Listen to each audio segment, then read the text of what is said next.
जय मसीह के सबको मसीह में आप सबकी सलामती हो। खुदावंद आप सबको बहुत ज़्यादा बरकत दे। खुदावंद आप सबके साथ हो मेरे चीज़ों। हमने इससे पहले जो टॉपिक किया था वो तौबा का था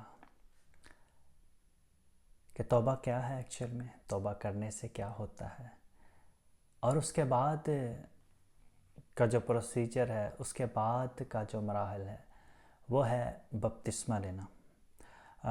वैसे तो हम बहुत दफ़ा बपतिस्मा के बारे में सुन चुके हैं, सीख चुके हैं, लेकिन आज हम फिर से गौर करेंगे बपतिस्मा के बारे में।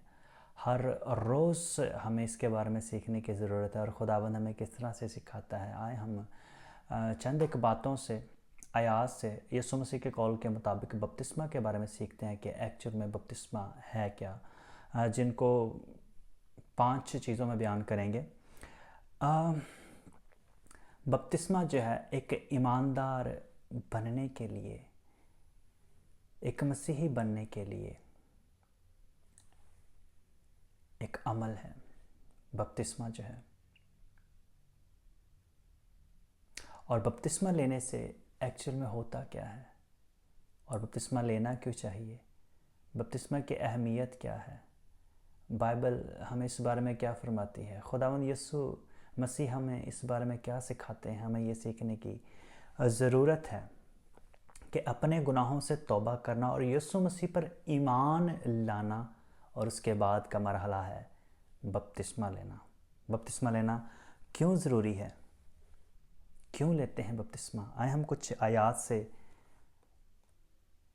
सीखते हैं कि बपतिस्मा पानी में क्यों लेते हैं, क्यों लिया जाता है, किस वजह से, कि पानी में ही क्यों बपतिस्मा। पहली बात कि बपतिस्मा एक हुक्म है। एक बात जहन में रखें कि बपतिस्मा एक हुक्म पे तौर पर दिया गया है, ना कि इख्तियार है।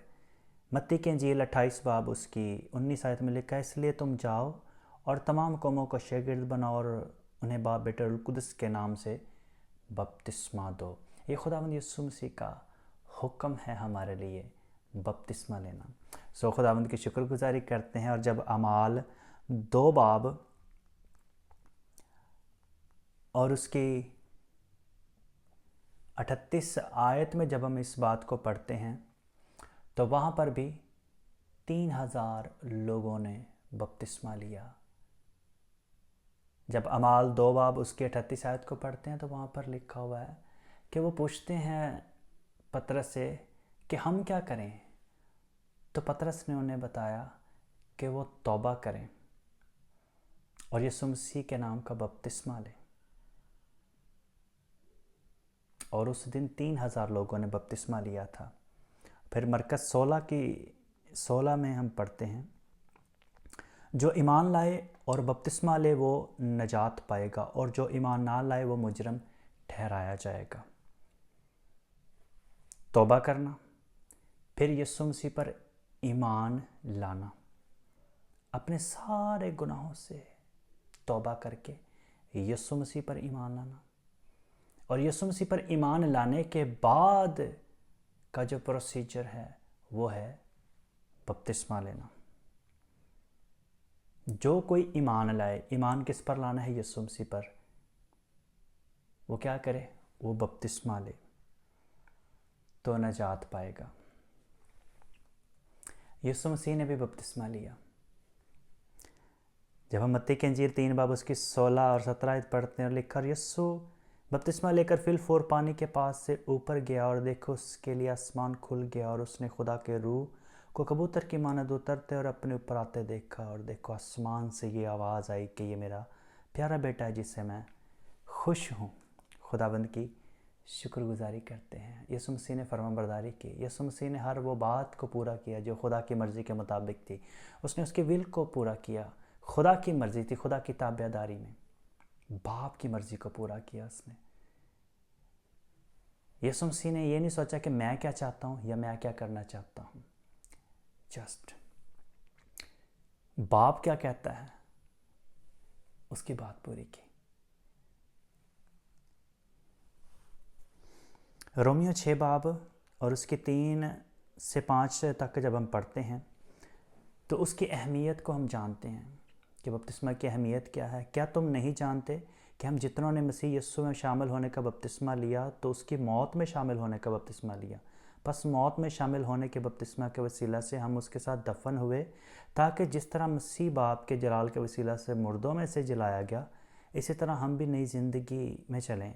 क्योंकि जब हम उसकी मौत की मुशाबत से उसके साथ व्यवस्था होंगे तो बेशक उसके जी उठने की मुशाबत से भी उसके साथ व्यवस्था होंगे। ये मुशाबत है पानी का जो बपतिस्मा है यीशु मसीह के साथ, कि जब पानी के अंदर डुबोया जाता है, पानी के अंदर जाते हैं, तो इसका मतलब है हम उसके साथ मर गए। और जब बाहर आते हैं तो इस बात को जाहिर किया जाता है, मुशाबत किया जाता है कि हम उसके साथ जी उठे हैं। खुदावंद की शुक्रगुजारी हो। अब रोमियो उसके 6 बाब में हमने सीखा है बपतिस्मे की अहमियत क्या है।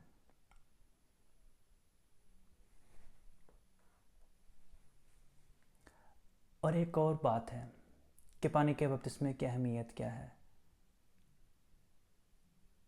बपतिस्मा जो लफ्ज़ है वो एक्चुअल में यूनानी लफ्ज़ से बप्तिज़ो से लिया गया है।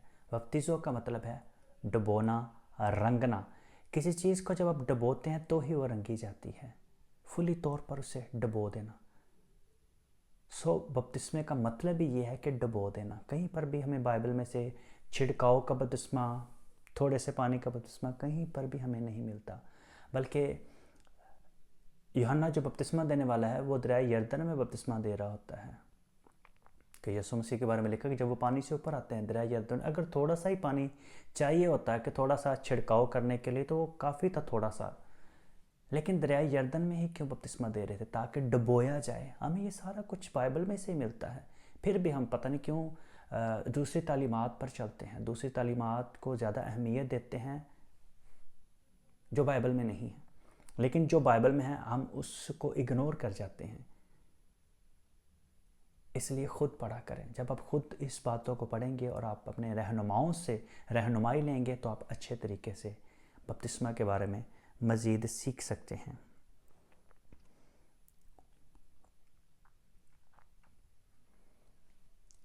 अब पानी के बपतिस्मा जो है उसका तरीक़ेकार क्या है? पानी के अंदर डुबोना। मत्ती 3 बाब उसकी 16 को जब हम पढ़ते हैं, और यीशु बपतिस्मा लेकर फिल 4 पानी के पास से ऊपर गया। पानी के पास से ऊपर गया यानी कि गए थे पानी में, बपतिस्मा लिया गया, डुबोया गया और उससे बाहर, मतलब गहरे पानी का जिक्र है यहाँ पर। फिर जब यूहन्ना 3:23 को हम पढ़ते हैं तो वहाँ लिखा, और यूहन्ना भी शालीम के नज़दीक अयून में बपतिस्मा देता था, क्योंकि वहाँ पानी बहुत था और लोग आकर बपतिस्मा लेते थे। पानी बहुत था। पानी बहुत होने का मकसद क्या है, मतलब क्या है? डुबो कर बपतिस्मा देना। और इसी तरह जब हम पढ़ते हैं अमाल 8 बाब में फिलिप्पुस और हबशी खोजा की आपको कहानी मिलेगी कि वो किस तरह से बपतिस्मा देता है, किस तरह से वो खुदा का कलाम उसे बताता है, सिखाता है। और रास्ते में चलते हुए एक पानी वाली जगह आती है और वहाँ पर भी हमें देखने को मिलता है कि अमाल 8 बाब उसकी 37 आयत में, बस फिलिप्पुस ने कहा कि अगर तू दिलो जान से ईमान लाए तो बपतिस्मा ले सकता है। उसने जवाब में कहा, मैं ईमान लाता हूँ कि यीशु मसीह खुदा का बेटा है। जो कोई ईमान लाए वो बपतिस्मा ले। यहाँ पर वो ईमान ला चुका है कि यीशु मसीह खुदा का बेटा है। और आगे देखें, बस उसने रथ को खड़ा करने का हुक्म दिया और फिलिप्पुस और खोजा दोनों पानी में उतर पड़े और उसने उसको बपतिस्मा दिया। जब वो पानी में से निकल कर ऊपर आए तो खुदा का रूह फिलिप्पुस को उठा ले गया। पानी में उतरे पहले, फिर पानी से बाहर आए। इतना इसका मतलब है कि गहरे पानी का जिक्र मिलता है, गहरे पानी का जिक्र मिलता है। और भी बहुत सारी मिसालें हम दे सकते हैं।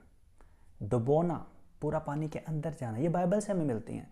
बाइबल में कहीं भी मेरे चीज़ों आपको छिड़काव का, 2 तुबके पानी का या ड्रॉप्स का सर में फेंका जाए थोड़ा सा, या फिर कमर पे छिड़का जाए, या फिर किसी और चीज़ से हमें कोई मुशाबत नहीं मिलती। हमें सिर्फ़ और सिर्फ मिलता है गहरे पानी का जिक्र ही बाइबल में मिलता है।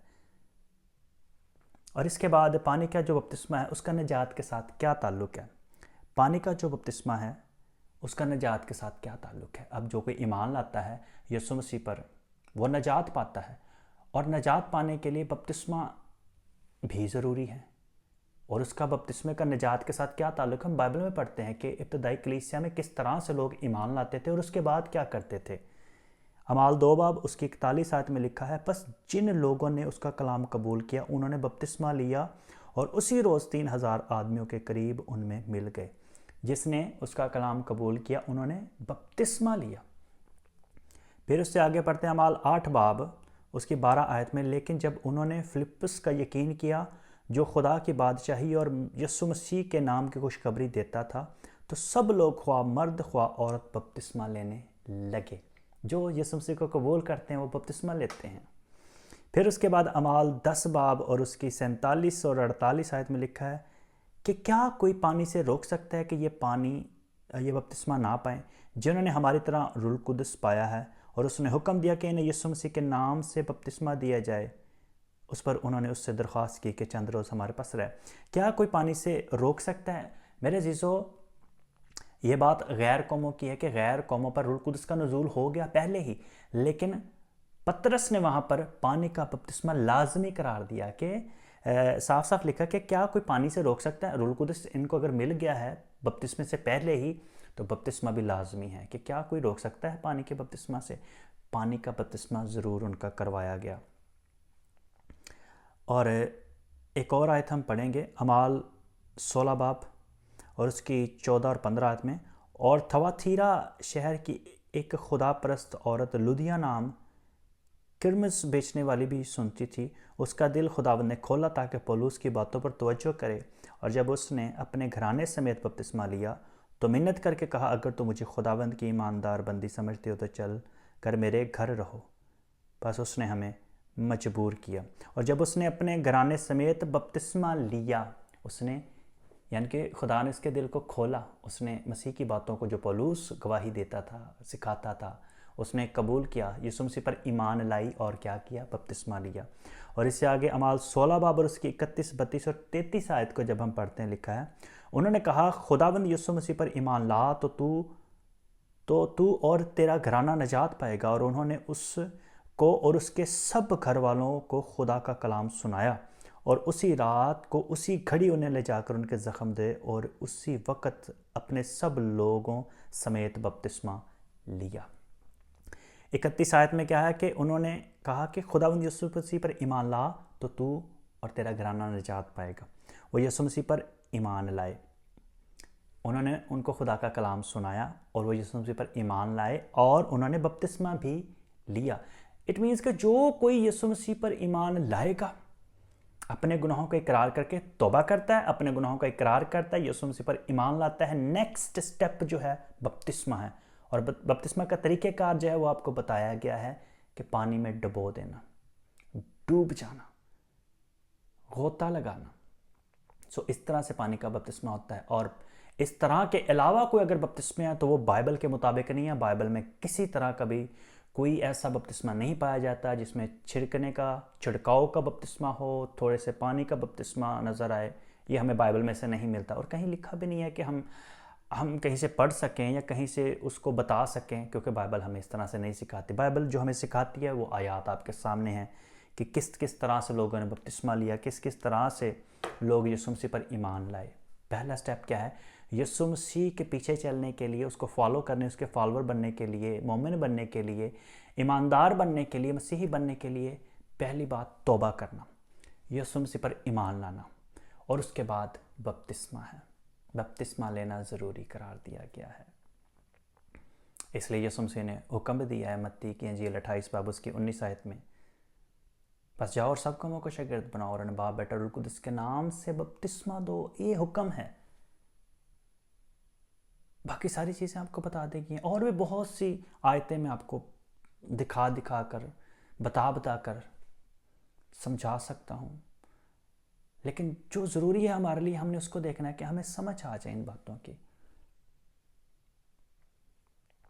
आज आप में से जितने भी इस वक्त देख रहे हैं, खुदावंद आपको बरकत दे। अगर आप में से किसी ने अभी तक यीशु मसीह को अपने शख्सी निजातिंदा कबूल नहीं किया तो आज आपके पास वक़्त है। तौबा करें अपने गुनाहों से और यीशु मसीह पर ईमान लाएं और यीशु मसीह को अपनी ज़िंदगी का बादशाह बनाएं। He is our king. जब हम उस पर ईमान लाते हैं तो हमारे सारे गुनाह सलीब पर आ जाते हैं। वो हमारे सारे गुनाह सलीब पर उठा लेता है। बाई फेथ हमारे सारे गुनाह यीशु मसीह अपने ऊपर ले लेता है और हम गुनाहों से पाक हो जाते हैं, नया इंसान बन जाते हैं, नया मखलूक बन जाते हैं, नई ज़िंदगी में शामिल हो जाते हैं, हमेशा की ज़िंदगी में शामिल हो जाते हैं। और इन गुनाहों की माफ़ी के लिए हमने कुछ भी नहीं किया, कोई अच्छे अमाल नहीं, कोई नहीं, बल्कि हमने सारा रिराय यीशु मसीह पर किया, यीशु मसीह पर इन्हसार किया। सब के हमारे सारे गुनाह जो भी हमसे हुए, जो भी हमने अपनी ज़िंदगी में किया, वो यीशु मसीह अपनी सलीब पर उठा लेते हैं और हम गुनाहों से पाक हो जाते हैं। इस तरह से हम यीशु मसीह के वसीला से बाप के साथ राब्ते में आते हैं। सो आज आपके पास वक़्त है, अपने गुनाहों से तौबा करके, आप कहीं से बिलोंग करते हैं, किसी भी कौम से, किसी भी कबीले से, किसी भी ज़ुबान से, कहीं से भी आप बिलोंग करते हैं, किसी भी कंट्री से, लेकिन यीशु के पास आने के लिए आपको सिर्फ़ और सिर्फ ज़रूरत है तौबा करने की, यीशु मसीह पर ईमान लाने की और बपतिस्मा लेने की। खुदाबंद आप सबको बहुत ज़्यादा बरकत दे। God bless you.